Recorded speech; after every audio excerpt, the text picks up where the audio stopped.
আল্লাহর রসুল 25 বছর বয়সে, আল্লাহর রসুলের বয়স 25, 595 খ্রিস্টাব্দ আল্লাহর রসুলের জন্ম হয়েছিল।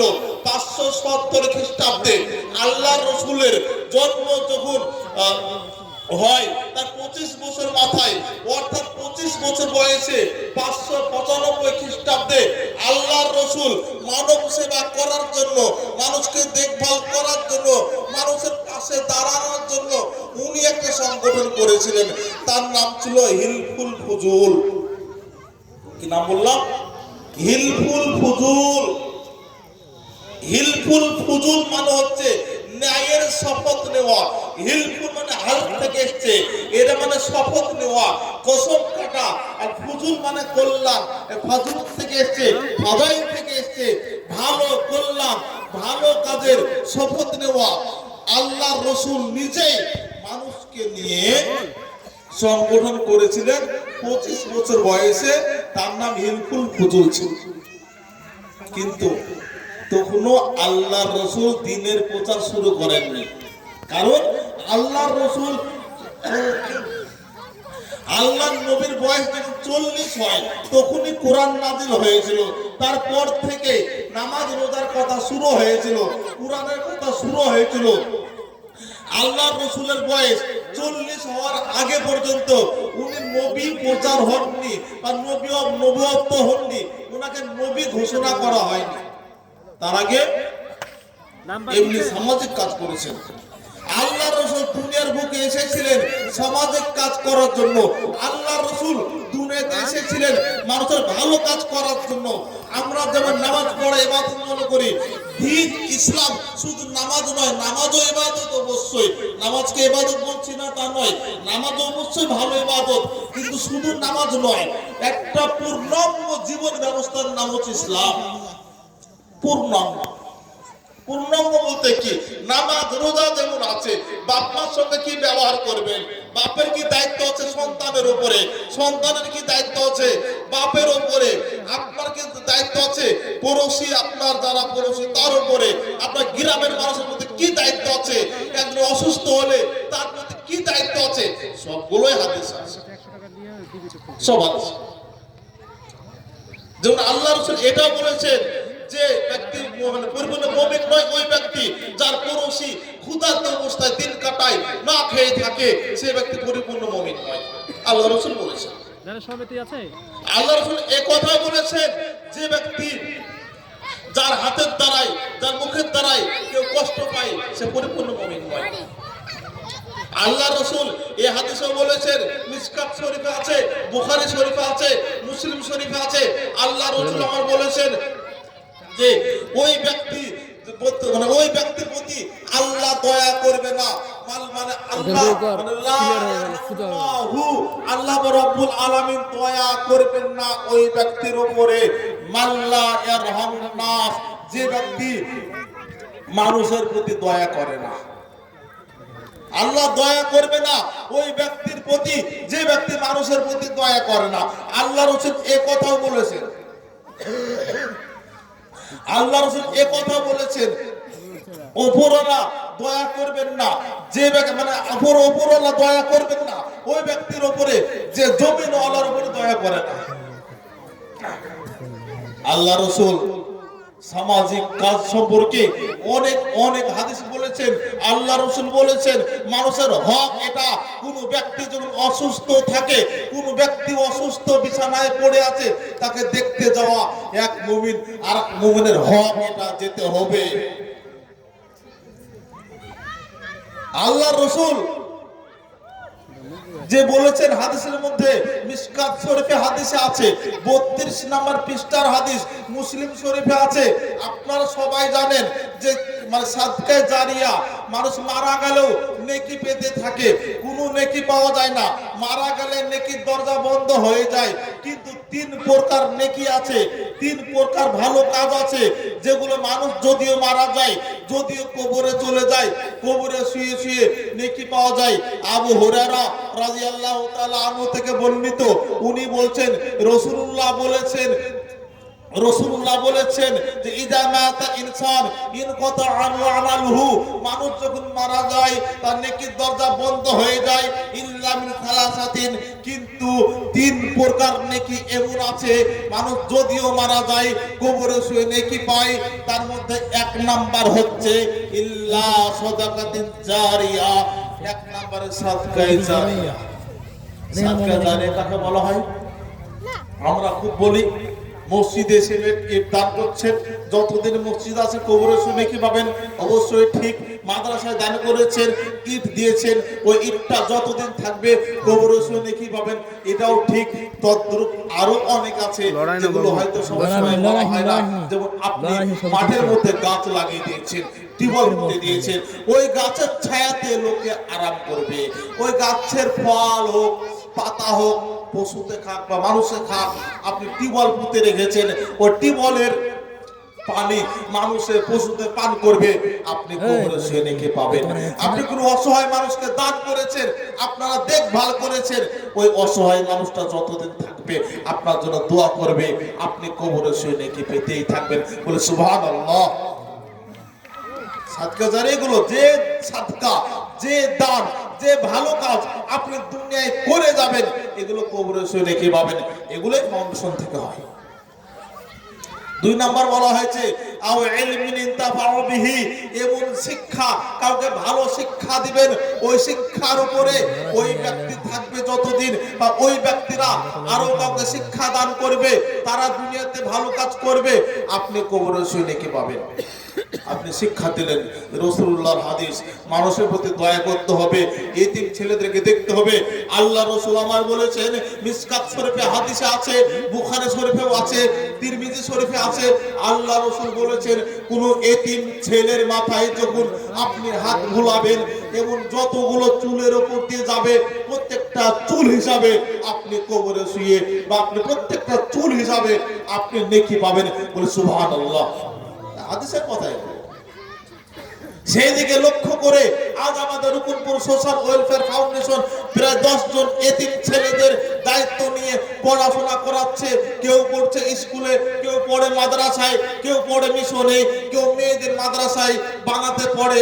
তার মধ্যে একটা ছেলে তো আলহামদুলিল্লাহ আমাদের সম্পাদকেরই মাদ্রাসায় হাফেজ উবাইদুর রহমানের কাছে একটা এতিম ছেলে যারা আমাদের দায়িত্বে পড়ছে, সে হাফেজ পাস করে গেছে।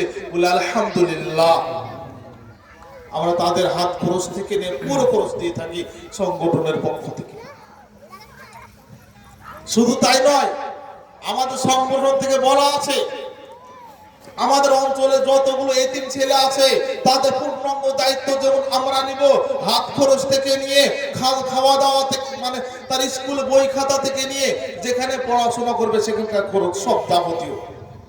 তদ্রূপ যদি আল্লাহ না করুক আমাদের সংগঠনে কোনো ছেলে কোনো মানে এতিম হয়ে যায়, মানে আমাদের কোনো সংগঠনের ছেলে যদি মারা যায়, অলরেডি আমাদের সংগঠনের 2 জন, একজন বয়স্ক ছিল উনি মারা গেছেন, তার ছেলেরা সব ঠিক আছে, অসুবিধা নেই। আর একজন অল্প বয়স, ভবানীপুরে বাড়ি, সে মারা গেছে। আমাদের ঘোষণা করা হয়েছে যদি কোনো সংগঠনের সদস্য মারা যায়, যেমন তার ছেলেগুলো এতিম হয়ে গেল, তাদের দায়িত্ব আমরা সংগঠন থেকে নিচ্ছি, ওটা সকলেরই নিচ্ছি। কিন্তু কোনো সদস্য যদি মারা যায়, তার শুধু সন্তান নয়, তার স্ত্রী, তার ফ্যামিলির পুরো দায়িত্ব আমরা নেব। এই দায়িত্ব, এই ঘোষণা সংগঠিত করা আছে। বলে সুবহানাল্লাহ। আল্লাহ রাসূল যে পথ দেখাইছে, আল্লাহ রাসূল যেভাবে মানুষের পাশে দাঁড়াতে বলেছেন, হাদিসের মধ্যে যে কথাগুলো এসেছে, আল্লাহর নবীর পুরো জীবনটাই ছিল মানব সেবা। আল্লাহ রাসূল লাইফটাই ছিল মানব সেবা। নিচে বস। দেখছেন না, নবী হচ্ছেন 40 বছর বয়সে, আর তার 15 বছর আগে থেকে 25 বছরে 595 খ্রিস্টাব্দে রাসূলুল্লাহ সাল্লাল্লাহু আলাইহি ওয়াসাল্লাম হিলফুল ফুজুল নামে সংগঠন করে ফেললেন। কেন? মানুষের সেবা করার জন্য, মানুষের পাশে দাঁড়ানোর জন্য, মানুষের হেল্প করার জন্য। আল্লাহর নবী আমার 25 বছর বয়সে 595 খ্রিস্টাব্দে যে হিলফুল ফুজুল নামক সংগঠন করেছিলেন, সেই সংগঠনের পক্ষ থেকে মানুষের অনেক সহযোগিতা, অনেক হেল্প করা হয়েছে।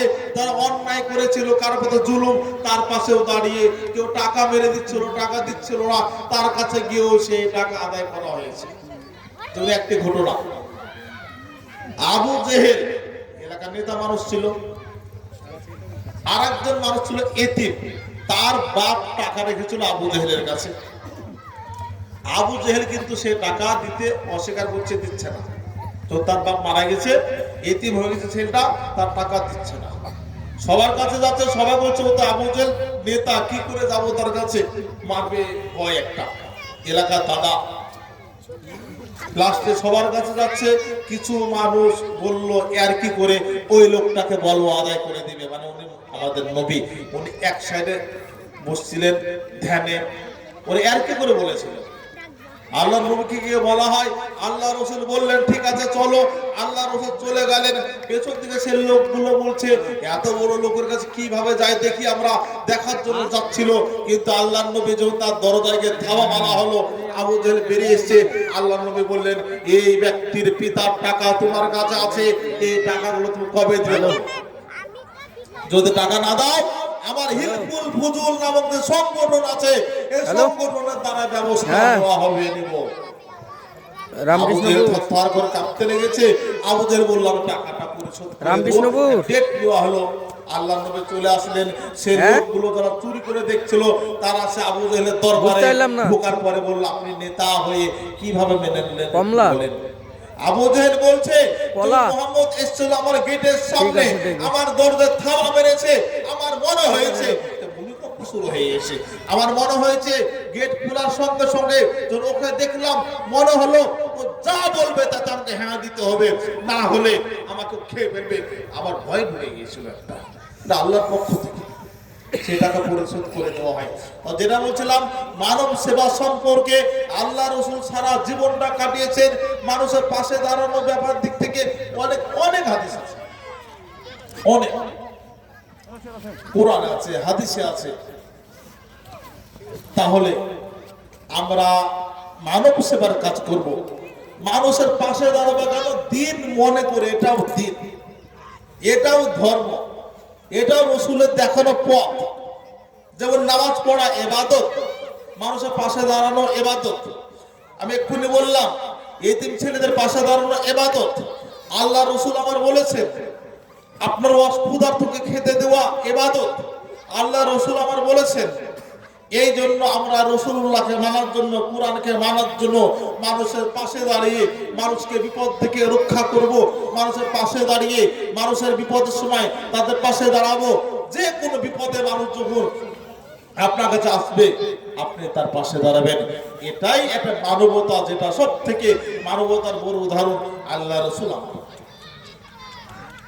রসুল্লাহকে পেছন থেকে অনেকে অনেক কিছু বলেছেন, অনেকে গালি দিয়েছে, অনেক খারাপ কথা বলেছে, কিন্তু আল্লাহ রসুল আমার কোন পেছন দিকে তাকিয়ে দেখেননি। কে কি বললো, উনি সামনের দিকে আগিয়ে গিয়েছেন, আরো কি করে মানুষের ভালো কাজ করবো আমি। সেই জন্যই তো দিনের পর দিন রসুল্লাহ একা আসলেন মক্কার মধ্যে। সেই সময় ওনার সঙ্গে একজনও ছিল না, কিন্তু দিনের পর দিন ওনার আখলাক চরিত্র, ওনার ব্যবহার দেখার পরে দিনের পর দিন অমুসলিমরা আল্লাহর রসুলের হাত ধরে ইসলাম গ্রহণ করেছিলেন। ক্লাস পর্যায়ে এসে সারা বিশ্বের মধ্যে ইসলাম প্রচার হলো তার মানবতার খাতিরে, তার মানবতার জন্য সারা বিশ্বে ইসলাম প্রচার হয়ে গেল। আজকে আপনি যখন কাজ করবেন, আমাদের সংগঠন যখন কাজ শুরু হয়েছিল, প্রথমে আমি ছিলাম না, আমি আগে অন্য সংগঠনে কাজ করতাম। আমাদের হাফেজ সাহেবদের সম্পাদক, উনি কিছু ছেলেকে নিয়ে কোরআন পড়াতেন। কোরআন পড়াতে পড়াতে তাদেরকে বললো এই লকডাউনের মধ্যে ভালো কাজ করা শুরু করতে হবে। উনি ছেলেদেরকে নিয়ে এলাকার মসজিদগুলো প্রত্যেক শুক্রবারে গিয়ে এলাকার মসজিদগুলো সাফাই করে দিতেন। তারপরে শুরু করলেন, একে একে জিনিস বাড়তে লাগলো। আমাকে মাঝে মধ্যে মিটিং এ ডাকা হতো, আমি যেতাম মাঝে মধ্যে তাদেরকে বোঝানোর জন্য। বুঝাতে বুঝাতে সেই টাইমে মাত্র অল্প কিছু সদস্য নিয়ে হাফেজ সাহেব তৈরি করে। পরবর্তীকালে আমাকে ঢোকানো হয়, আমি জয়েন হই। তারপর থেকে সরকারি লেভেলের রেজিস্ট্রেশন করতে হয়, ব্যাংক করতে হয়, যত সিস্টেম আপডেট আছে সেগুলো আস্তে আস্তে আগাতে থাকে।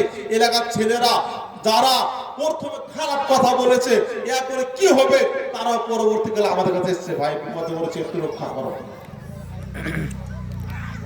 আজকে আপনারা সংগঠন করছেন, সংগঠন করার পরে দেখবেন আপনার মধ্যে তর্ক হতেই পারে, স্বাভাবিক হলো। কোন বিষয় নিয়ে কিছু হলো, আপনাকে ভাবতে হবে কি কমই ছিল, আলোচনা করবেন কি কি ভুল হয়েছে, পরবর্তীকালে সেগুলো ঠিক করার চেষ্টা করবো।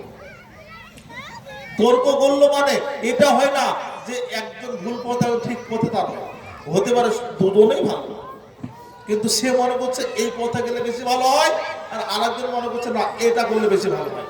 মানে ওর মনে হচ্ছে এটা হলে বেশি ভালো, আর ওর মনে হচ্ছে না এটা করলে বেশি ভালো। দুজনে ভালো চাইছে, এটা হতেই পারে, স্বাভাবিক। কিন্তু সে সময় বড়দেরকে নিয়ে মাসরায় বসতে হয়, আলোচনা করতে হয়। আলোচনা করার পরে সিদ্ধান্তে আসতে হয়, কোন একজন আমির থাকবে, সে সিদ্ধান্ত নেবে না এটাই করা হোক, আমরা এটাই দেখি। আমাদের মধ্যে হতে পারে এগুলো সহস্বাভাবিক। পেছনে কে কি বললো সেদিকে তাকালে হবে না। দেখবেন ফাউন্ডেশন লাস্ট পর্যায়ে এত দূরে আগে যায়, এত উপরে চলে যায়। আজকে যতগুলো দুনিয়াতে এনজিও আছে তারা শুরু করেছিল আপনাদের মতোই ছোট্ট করে শুরু করেছিল, এখন সারা বিশ্বের মধ্যে তারা অনেক উঁচুতে চলে গেছে, অনেক। এখন দেখবেন অনেক মানুষ মুম্বাই টাটাতে যারা ক্যান্সারের জন্য চলে যায়, সেখানে অনেক এনজিও আছে, তাদের পূর্ণাঙ্গ খরচ তারা দেয়, লাখ লাখ খরচ হয়। কোথা থেকে দেয়? তারা অনেক উঁচুতে চলে গেছে। আমাদের সংগঠন শুরু হয়েছিল একদম অল্প, আপনাদেরও অল্প আজকে, কিন্তু এরপরে কেউ রাগ করে যদি সংগঠন থেকে বেরিয়ে যায়, দেখবেন সংগঠন যদি আল্লাহ চায় এমন জায়গায় পৌঁছিয়ে যাবে, যে ব্যক্তি রাগ করে বেরিয়ে গেল সে ব্যক্তি এইটা পরে বলে আফসোস করবে। যখন শুনতে পাবো সংগঠন আছে একটা, তখন বলবে কি, হ্যাঁ ওই সংগঠনে আমি ছিলাম একদিন, আমি কাজ করতাম, এই বলে আফসোস করবে। আমাদের হয়েছে, হচ্ছে।